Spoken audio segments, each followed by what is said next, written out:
Our next guest is one of my favorite comedians. It's an honor to have him perform on our 100th show. Please welcome Louis C.K.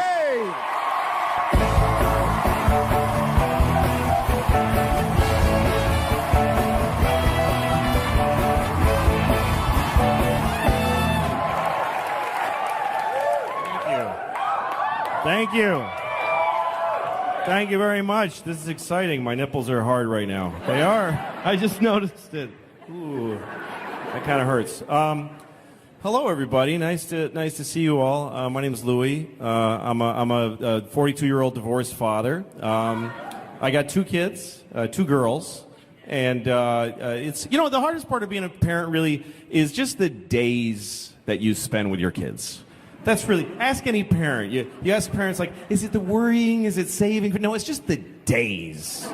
It's just every day. My kids wake me up at 6 o'clock in the morning. Okay, I don't get up at 6. Before I had kids, I blew off whole careers because I didn't want to get up. Like, I just won't be that then. And then you take them to school, and then you pick them up, take them home, then it's like, how early can I put them to bed that isn't child abuse? Like 4 p.m.? Putting your kids to bed is murder, because they don't want to do it. They're just laying awake, just like Clockwork Orange, just so excited. And I just want them to stop. I want to stop their ceaseless joy for life. So I can go watch Cash Cab and jack off and pass out. That's all I want. I love my kids, but I want them to stop at bedtime. So I just want them to go to sleep so I can eat all the ice cream in a house that would break their hearts if they knew how much ice cream.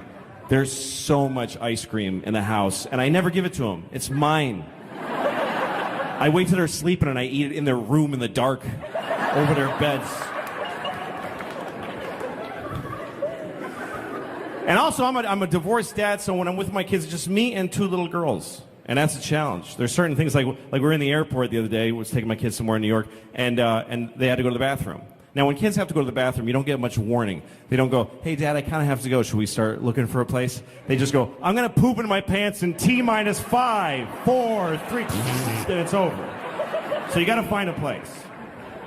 Now, take yourself through that logically. I'm a man. I've got two little girls. I'm not allowed in the ladies' room. I mean, not me personally. I didn't get banned. I can't go in the ladies' room because I got a big old penis, so I just can't go in. I'm not bragging that it's not big like porny, thrusty penis. It's just big like an old man's nose, just kind of like just kind of droop, like a lava lamp, just bloop. It's big in an upsetting way. Don't ever look at my penis. It's awful. Also, I'm not allowed in the ladies' room because I love looking at people's vaginas anytime that I have that opportunity. It's amazing that we still need separate rooms to pee in. As human beings, men are so disgusting that we can't be trusted to pee in the same room. So I have to take my girls to the men's room, which is awesome. Look, girls, 9 penises. 9 farting men shaking the pee off their big old penises. So I got to push them past that, and then we go in the stall. So I'm in a bathroom, airport stall with 2 little girls, all our luggage. There's a guy right here. Right here. There's a guy here. This dude, I can see his foot. He's trying to get leverage to harder. Like he's struggling. And we can hear him. We're sharing this moment with him. He's like, oh, he's struggling. Like he's giving birth in the 1800s with no midwife, just in a barn. Just an old country whore dropping another baby in the hay. This is what this sounded like. And when he broke loose, it sounded like soup cans and pennies being shook out of an old duffel bag.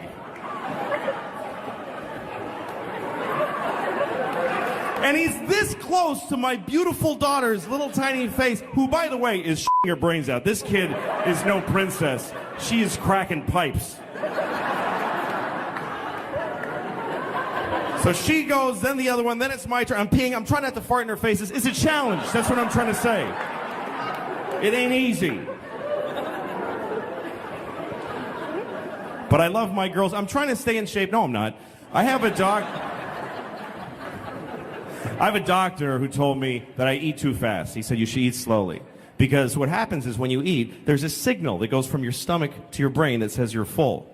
But it takes that signal 20 minutes to travel from your stomach. First of all, what a douchebag my body is. That it takes 20... What's taking 20 minutes? If I stub my toe, I know it instantly, and that's twice the distance. What's taking this signal 20 minutes? It's like, hey, Tit, what's up? What are you doing over here? My Tit's like, dude, get up there. We're getting fat. Hurry up. Ooh, excuse me. You know, hey, asshole, what are you doing? All right, I've disgusted you enough. Thank you very much. Thank you.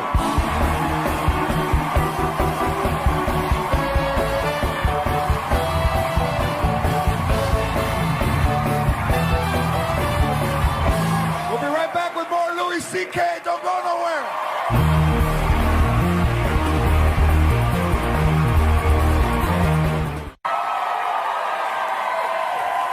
We're back with one of my favorite comedians who just had the best set that any comedian has done on Lopez tonight, Louis C.K.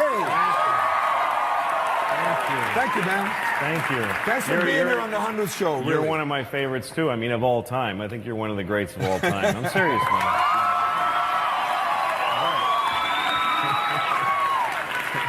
And we've been friends a long time, but we've never formally hung out. No. Yeah. Because you live in New York. That's right. And I live here. That's so right. I'm going to New York this weekend. Oh, good. But when you're out here, do you like being out here? No, I hate it. I hate it.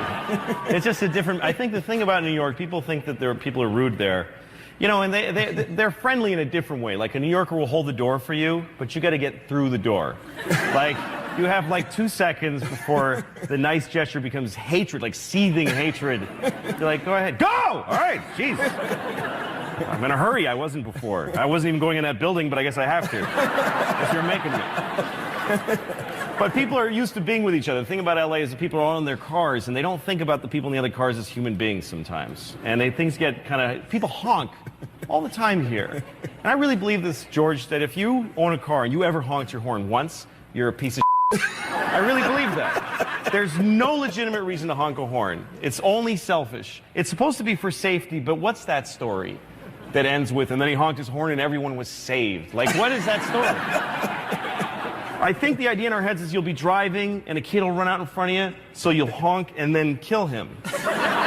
That's what would happen if you chose to spend your time beep. Well, he's dead now.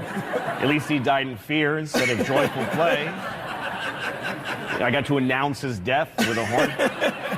But no, the reason people honk is to critique that has already happened. What do you mean? Like what? Like what? Well, it's not to avert, it's just to go beep, hey. Like, why do you get to sound a trumpet because you're unhappy? Why does everybody beep? You shouldn't.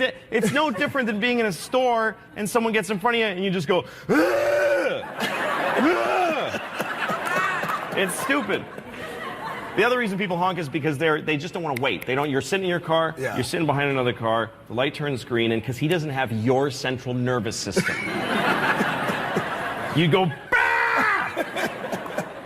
And I don't mean to accuse because I honk at everybody. And there's no... I do. I honk at people on the sidewalk for being ugly. I'm the worst. Beep, stay home, it's gross. So I'm worse than anybody else. But tell everybody the story about how you almost got killed driving, but not in an accident. Just tell. No, I almost got murdered by a young fellow. I was driving. I was living here at the time, and I was driving really fast. I was speeding because I was in a hurry.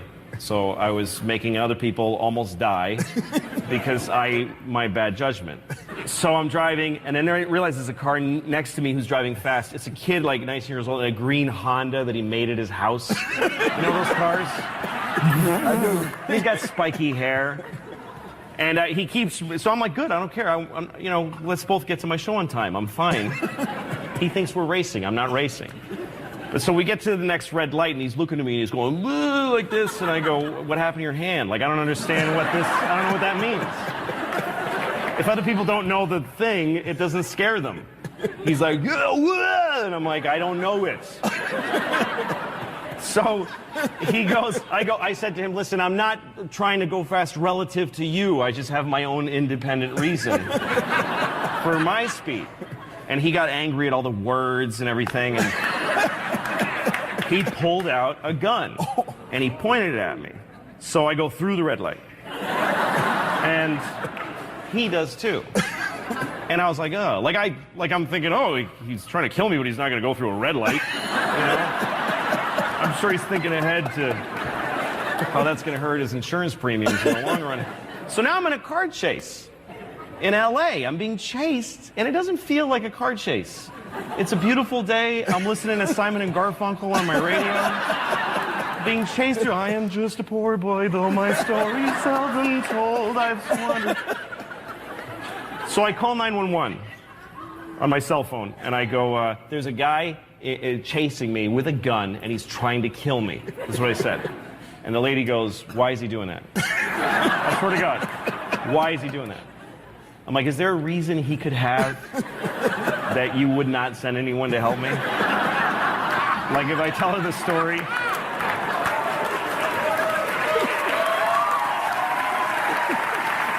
Like, I'm going to tell her the story, and she's going to go, it sounds like you made a mess for yourself. We're not going to get involved. So I did the same thing anytime I call a company, and I don't like what. You hang up, you call again. Right. Get another person. Get another person. So I get another guy. He goes, 911, what's your emergency? And I tell him, and helicopters show up right away. I guess I just sound white enough to call in an airstrike. I'm nervous. You are fantastic. Hey, if you ever seen Louis C.K. live, you have to see him live. Until then, watch Louis C.K.'s sitcom Louis, premiering June 29th at 11 o'clock on FX. My favorite comedian, Louis C.K. We'll be right back. Had a good day. I got a call today. My phone rang and I answered it. I didn't recognize the number. I said hello, and the person said, "Please hold for the president." I was like, what? And then a voice comes on, it sounded like the president. And he's like, oh, it's President Obama. And I said, no, that's not you. And he goes, yes, it is. And I said, no, there's no way the president would ever call me. So he goes, all right, we'll just hang up and call the White House and ask for me and you'll get through and maybe they'll convince you. So I said, okay, and I hung up. And I Googled the White House. And I got like the main number, and I called and said, hi, this guy was calling me. He said he was the president. My name's Louis. And she put me through. So all of a sudden, I'm talking to the president. And I said, what can I do for you? And he goes, I don't know, what's up? And he said, where are you? I said, I'm in Phoenix. And he said, I heard they're all fags there. I know.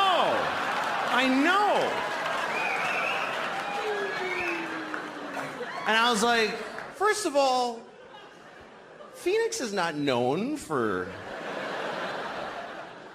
that.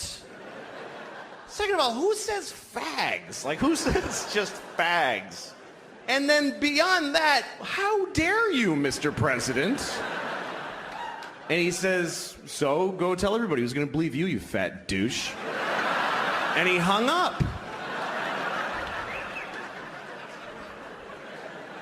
I was really surprised.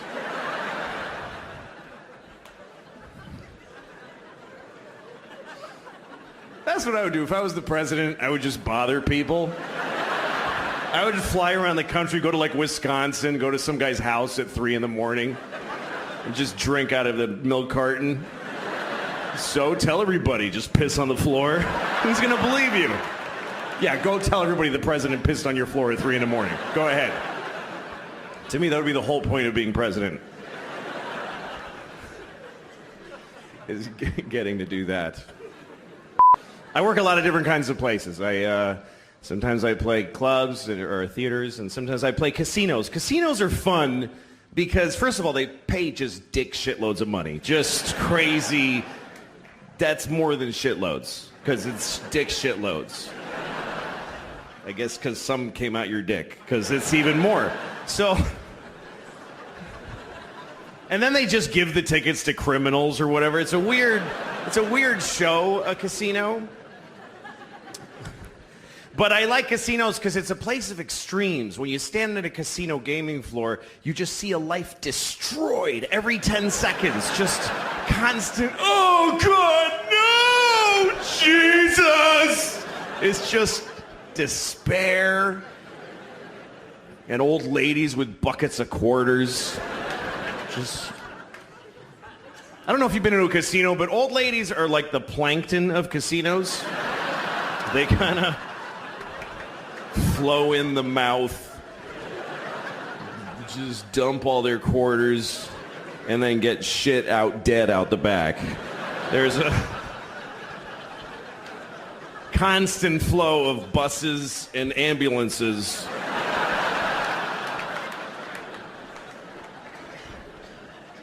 In every casino. And the dog's not a dog. That's not a dog. A dog sniffs and pees. This dog just stands there until at some random moment just stuff just discharges, just a pink cloud. She dies like a year later and the cops come to her house. Hey man, there's a dog in the toilet. There's a dog in there.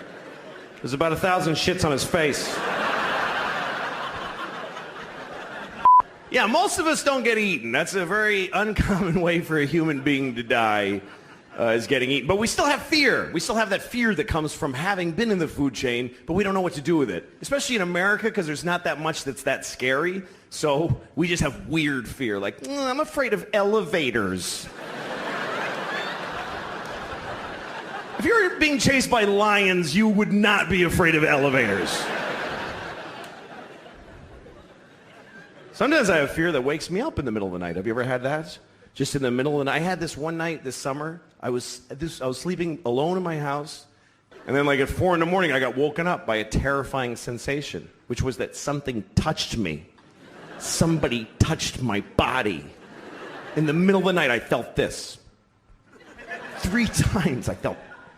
And I woke up, and there's nobody there, but I'm like, there's somebody here. You ever wake up in the middle of the night and you're like, there's someone in the room? So what do? You just lay perfectly still. Because these are the rules that you decide on. As long as I don't move, they can't begin harming me yet. Why would that be the case? Instead of the opposite of that. Like someone's in your room with a knife over your bed. I wish he would move so I could stab him.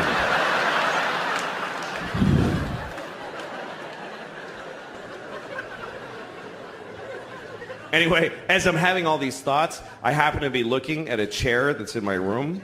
It's very dark, so I can just make out that there's something on the chair, like a sweater or something, or a towel maybe. And I'm kind of looking at it, and as I looked at it, it moved to the other chair, and I saw it. And I made a noise I'd never made in my whole life. I went, "Aah!"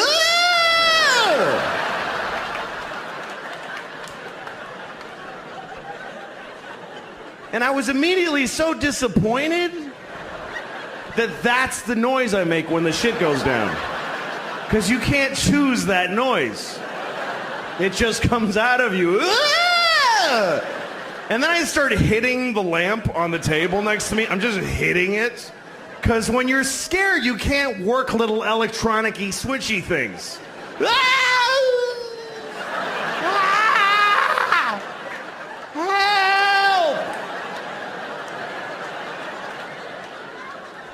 Because fear turns your hands into just paddles. They just become like wooden paddles.